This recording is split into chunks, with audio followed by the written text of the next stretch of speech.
Share boom channel पर एक बार फिर आपका स्वागत है। दोस्तों, आज मैं आपके लिए एक जो शेयर लेकर आया हूँ, पीसी ज्वेलर कंपनी का शेयर है ये। नाम आपने सुना होगा, इसमें इन्वेस्टमेंट भी किया होगा, और अगर नहीं किया है तो आपको क्या करना चाहिए, इसकी सब पूरी जानकारी आपको मिलेगी। ये ज्वेलरी सेक्टर की कंपनी है और बहुत पुरानी कंपनी है। 2005 से कंपनी बनी थी, दिल्ली से है ये। तो सारी जानकारी मैं आपको इसी वीडियो में दूंगा। पहले मैं इसका डेटा बता देता हूँ कंपनी का, उसके बाद सारी जानकारी कि ये शेयर क्यों चढ़ रहा है और क्या क्या इसके साथ घटनाएँ घटी है। हालांकि मैं पहले इसके बारे में वीडियो बना चुका और पिछले वीडियो में मैंने कहा भी था कि ये शेयर अब चढ़ेगा तो 150 के पार निकलेगा, और ये अभी 150 के आसपास पहुंच चुका है। 147 रुपये इसकी प्राइस है अभी। आज में इस कंपनी की स्थापना की थी बलराम गर्ग इसके मालिक है और राजेश शर्मा इसके मालिक है। इसका आईपीओ आया था 2012 में। 125 रुपये से लेकर 135 रुपये तक शेयर की प्राइस रखी थी, लिस्ट हुआ था 137 रुपये पर। ये 2012 की बात है। इसका अगर कंपनी का अगर शेयर की करंट प्राइस है इसकी 147 रुपये है। आज ही के दिन ये शेयर 140 रुपये के आसपास खुला तो 147 तक गया है। इसका अगर एक साल का हाई और लो देखेंगे तो एक साल का लो रहा है 25 रुपये 45 पैसे का, और हाई रहा है इसको 147 रुपये 90 पैसे, जो कि आज की तारीख वाला। अगर एक साल में किसी ने भी अगर शेयर में इन्वेस्टमेंट किया होगा तो उसका पैसा 6 गुना हो चुका है इस शेयर में। ये जो ध्यान रखना। लाइफ टाइम का आप देखते हैं तो इसके अंदर 7 रुपये 80 पैसे का इसमें लो रहा है, और हाई रहा है इसका 600 रुपये का। मतलब ये कि ये जो लो रहा है ना, ये 2020 में रहा था 7 रुपये 80 पैसे का, और हाई 600 रुपये का ये 2018 की बात है। 2018 से लेकर 20 तक में शेयर इतनी बुरी तरह गिरा था। ये जो जरूर ध्यान रखना कि जब शेयर गिरता है ना तो बहुत बुरी तरह गिरता है, ये भी ध्यान रखना है। इसमें मार्केट कैप है इसका 6,822 करोड़ का मार्केट कैप है। सेक्टर पी इसका है 91.37 का है। सेक्टर पी इसका मतलब बहुत रिस्की बना रहा है इसको। बुक वैल्यू इसका है 62 रुपये 99 पैसे, मतलब करीब करीब 63 रुपये का बुक वैल्यू है। तो बुक वैल्यू से करीब मान सकते हैं कि आपको दुगनी प्राइस में आप इस शेयर को खरीद रहे हैं। फेस वैल्यू इसकी 10 रुपये। शेयर अभी तक स्प्लिट नहीं हुआ, जब से लिस्ट हुआ तब से अब तक। इस कंपनी ने अपने निवेशकों को बोनस दिया हुआ है, डिविडेंड दिया है। हर एक शेयर पे एक शेयर बोनस कंपनी दे चुकी है। पहले 2018-19 में दिया है, और इन्होंने डिविडेंड दिया 2018-17, मतलब 18 तक इन्होंने लगातार हर साल डिविडेंड दिया है। लास्ट डिविडेंड इन्होंने दिया था 2018 में 50 पैसे का, 2017 में 1 रुपये का दिया था, और 2016 में 3.5 रुपये का दिया था इन्होंने डिविडेंड। ये की पुरानी बात है, तो 18 के बाद कोई डिविडेंड की हिस्ट्री नहीं है। कंपनी की अगर देखें तो ईपीएस इसका है -13.52। ये बहुत रिस्की बनाता है ईपीएस, मतलब अर्निंग पर शेयर इसका है -13.52 का है, बहुत बेकार है। इसका आरओई है इसका -21.46 का आरओई भी इसका बहुत बेकार है, माइनस में है।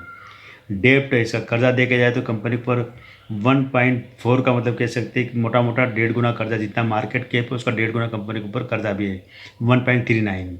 बहुत इसको रिस्की बनाते हैं, ये जरूर ध्यान रखना। नेगेटिव चीज़ बता रहा हूँ मैं अभी आपको। यहाँ पर आप बात करें होल्डिंग की बात करेंगे तो प्रमोटर के पास 54.53% होल्डिंग है। अच्छी है होल्डिंग है, एक भी शेयर गिरवी नहीं है कंपनी का। ये जरूर अच्छी पॉजिटिव बात है इसमें। पब्लिक के पास इसमें 41.41% की होल्डिंग है। ठीक है। एफआईएस की ने इसके अंदर थोड़ी होल्डिंग बढ़ाई है, वो 2.57% की होल्डिंग हो गई एफआईएस के पास, मतलब फॉरेन इन्वेस्टर। डीआई इसकी होल्डिंग इसके अंदर है 1.45 की। डीआई की होल्डिंग बहुत कम है, मतलब जो म्यूचुअल फंड वगैरह जो होते हैं ना, उनकी होल्डिंग इसके अंदर बहुत कम है। और इसके अंदर आप देखे जाए तो कंपनी ने एक भी शेयर गिर रखा हुआ नहीं है।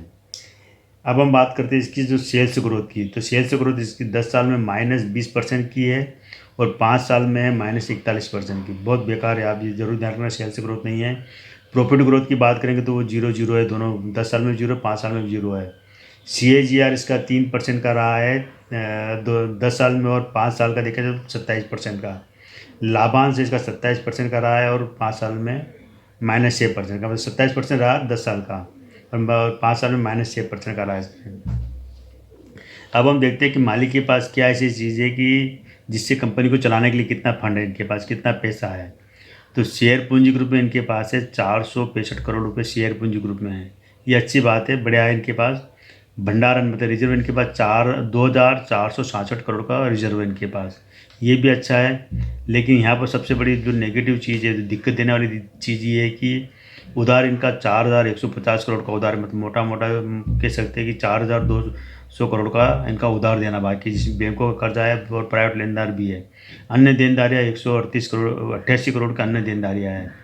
ये दो चीज़ अगर देखते हैं ना तो करीब करीब मोटा देखा जाए तो 4,500 करोड़ रुपये इनको देना है। जैसे बैंकों का भी है, सबका है, वो भी आप भी आगे आपको बताऊंगा, वो खबर बताऊंगा क्या पॉजिटिव बनी उसमें, क्या अच्छा होने जा रहा है इस उधार को लेकर। टोटल देखे जाए तो करीब 7,269 करोड़ का मामला बैठता है। इसके अंदर मालिक का पैसा भी लगा हुआ है। अचल संपत्ति इनके पास 71 करोड़ की अचल संपत्ति, और लेकिन कैश फ्लो -37 करोड़ का है। ये जरूर नेगेटिव है, जरूर ध्यान रखना ये। अब हम आ जाते हैं इसका रेवेन्यू का भी थोड़ा सीन देख लेते हैं, रेवेन्यू क्या आ रहा है इनका। तो पहले हम देखेंगे क्वार्टरली रेवेन्यू देखेंगे। क्वार्टरली रेवेन्यू में जून 2023, सितंबर 2023, दिसंबर 2023, मार्च 2024 और जून 2024, ये 4-5 क्वार्टर का हम रेवेन्यू देखते हैं। तो जून 2023 में इनको 67 करोड़ का रेवेन्यू आया था, लेकिन 170 करोड़ का घाटा गया था। आप देखो रेवेन्यू से लगभग दुगना इनको घाटा गया था जून 2023 में। सितंबर 2023 में आया था इनको 449 करोड़ का रेवेन्यू आया था। यहाँ पर भी देखा जाए तो करीब करीब 137 करोड़ का घाटा गया था, माइनस में रहा इनका सितंबर 2023 का भी। दिसंबर 2023 में इनका जो आया था 40 करोड़ का रेवेन्यू, मात्र इतना रेवेन्यू घट गया एकदम, 449 करोड़ से करते करते 40 करोड़ रह गया है। ये जरूर हो सकता है कोरोना के टाइम की बात हो। तो यहाँ पर क्या होता है, दिसंबर में इनको 201 करोड़ का घाटा गया था, ये भी बेकार रहा था इनका। मार्च 2024 में इनका 48 करोड़ का रेवेन्यू आया। यहाँ थोड़ा रेवेन्यू थोड़ा सुधार हुआ था, लेकिन यहाँ पर देखा जाए तो इनका जो घाटा 124 करोड़, मतलब घाटे में भी कम हुआ था, 124 करोड़ का घाटा हुआ है। दिसंबर में 201 करोड़ का था, लेकिन यहाँ 124 करोड़ का घाटा आया। जून 2024 में इनको 401 करोड़ का रेवेन्यू आया है, और प्रॉफिट यहाँ पर हुआ करीब इनको 85-86 करोड़ का प्रॉफिट हुआ है। पहली बार एक कंपनी देखा जाए तो 5 क्वार्टर में पहली बार एक कंपनी प्रॉफिट में आई है। ये एक अच्छी बात है कि प्रॉफिट में आ रही कंपनी धीरे धीरे।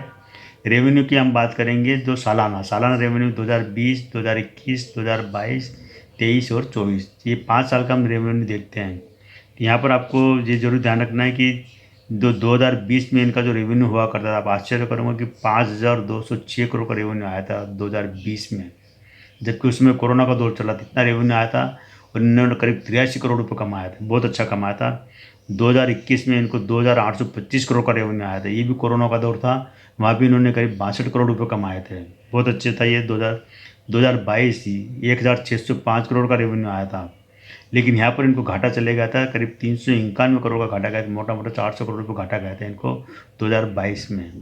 2023 में देखा जाए तो इनको 2,472 करोड़ रेवेन्यू, यहाँ रेवेन्यू ज़बरदस्त बढ़ा है, लेकिन घाटा भी बड़ा, घाटा बढ़ते बढ़ते कितना 2,203 करोड़ का घाटा गया था 2023 में। मतलब ये कि रेवेन्यू आया था 2,472 करोड़ और 203 करोड़ का घाटा गया। 2024 हम लेटेस्ट देखते थे, 604 करोड़ का रेवेन्यू आया है, लेकिन घाटा कितना गया है, 629 करोड़। अब आप खुद देख लीजिए कि कंपनी 22 से लेकर 24 तक लगातार घाटा दर्जा कर रहे हैं। क्वार्टरली में जरूर इनको प्रॉफिट हो रहा है, लेकिन सालाना दर पर कंपनी घाटा दिखा रही है। तो ये जरूर इसका बनता है, यहाँ जरूर ध्यान रखना। कभी भी इसी शेयर में इन्वेस्टमेंट करो ना, तो ये चीज़ जरूर देखा कि कंपनी जो शेयर तो चढ़ रहा है, लेकिन क्या कंपनी कमा रही है क्या। ये कंपनी अभी भी निगरानी में पड़ी है, ये काफ़ी समय तक निगरानी में भी रही है, इसके ऊपर मामले कई बने थे, और ये कई साल तक इनके से जो है ना 2018 के बाद में ऐसा कुछ चला था कि सारी नेगेटिव खबरें रोज़ आती थी, लेकिन अब इसमें अच्छी खबर आने लगी है। अच्छी खबर में एक चीज़ अभी जो कुछ दिन पहले सी बात मैंने अभी बताया, इनका जो कर्जा बहुत ज़्यादा है, करीब 4,200 करोड़ का कर्जा है इनका। तो यहाँ पर क्या है कि इनको अभी 68 करोड़ रुपये, इनको 68.5 करोड़ रुपये आयकर विभाग से मिले हैं। मतलब कोई होगा टैक्स वगैरह जो मिलता है, वो 68 करोड़ रुपये में आयकर विभाग से मिले इनको।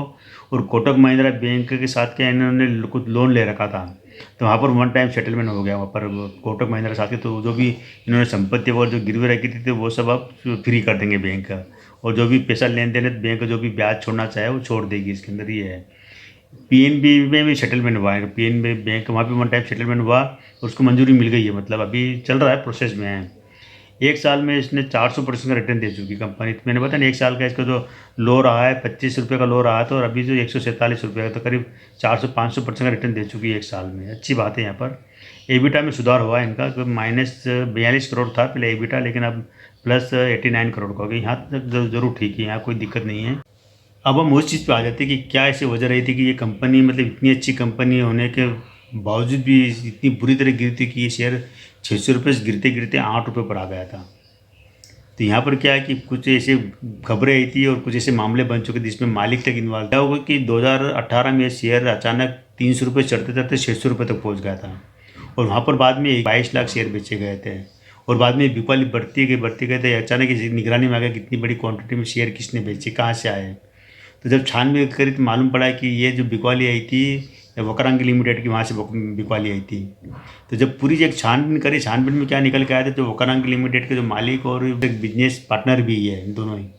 तो कहीं न कहीं ये मामला निकल के आया, शंका जताई थी कहीं न कहीं शेयर को मैनिपुलेट तो नहीं किया गया है कि जानबूझकर शेयर को ऊपर ले गए और वहाँ से मतलब एकदम गिरा के मतलब मुनाफा कमाया है। सेबी ने इनके ऊपर जुर्माना भी लगाया था और कई बार पेनल्टी भी लगाई इनके ऊपर, जो कि सेबी के नियमों के खिलाफ भी चल रहे थे, अपने कंपनी के शेयर को मैनिपुलेट कर देते हैं। तो इस मामले की वजह से क्या होता है, शेयर में जो इन्वेस्टरों का मन डगमगा गया और वो बाहर निकल कर ये शेयर गिरते चले गए, गिरते गिरते इतनी बुरी तरह गिरा कि ये 8 रुपये पर आ गया था। ये मैं इनके करीब 30-40 से मतलब आसपास से इनके शोरूम हुआ करते थे। अब काफ़ी शोरूम इन्होंने बंद कर दिए, कुछ शोरूम इनके बचे हैं। लेकिन क्या कि जब बिजनेस भी थोड़ा सा डगमगा गया, कुछ सेबी के मामले बन गए, कुछ ऐसे हुआ कि जो निवेशकों के लिए बेकार हुआ है शेयर, कह सकते कि जेड कैटेगरी का शेयर बन गया था एकदम, और इसमें इन्वेस्ट करने की सलाह कोई भी नहीं देता था। सब ने इसकी रेटिंग घटा दी थी, इसकी जो रेटिंग एजेंसी उन्होंने रेटिंग घटा दी थी, बैंक के मामले बने, तो उसके बाद शेयर अब जाके इसमें कुछ अच्छा हो रहा है। तो अभी क्या कि एक और चीज़ मैं आपको बता देता हूँ कि जो अंतर्राष्ट्रीय स्तर पर सोने की कीमतें बढ़ रही है, तो क्या होता है कि सोने की कीमतें बढ़ने से हर कंपनी नहीं कमाएगी। क्या होगा, अंतर्राष्ट्रीय स्तर जब कीमत बढ़ती है ना, तो सोना इंपोर्ट करना महंगा हो जाता है और एक्सपोर्ट करने वाले के लिए फ़ायदा होता है कि यहाँ से कहीं से सस्ता सोना आप एक्सपोर्ट करें, वहाँ पर आपको फ़ायदा मिलता है। तो ये सोने की कीमतें बढ़ने का फ़ायदा किनको, तो जो लोग एक्सपोर्ट कर रहे हैं। लेकिन ये पीसी ज्वेलर जैसी कंपनी क्या कि इम्पोर्ट करती है, बाहर से सोना बुलाती है, मैन्युफैक्चरिंग करती है और फिर बेचती है। तो इनके लिए ज़रूर ये नेगेटिव खबर हो जाती है। तो आज के लिए दोस्तों इतना ही, कल फिर मिलते हैं मैं एक नए वीडियो के साथ, नई जानकारी के साथ। तब तक इस चैनल पर बने रहिए, शेयर कीजिए, सब्सक्राइब कीजिए।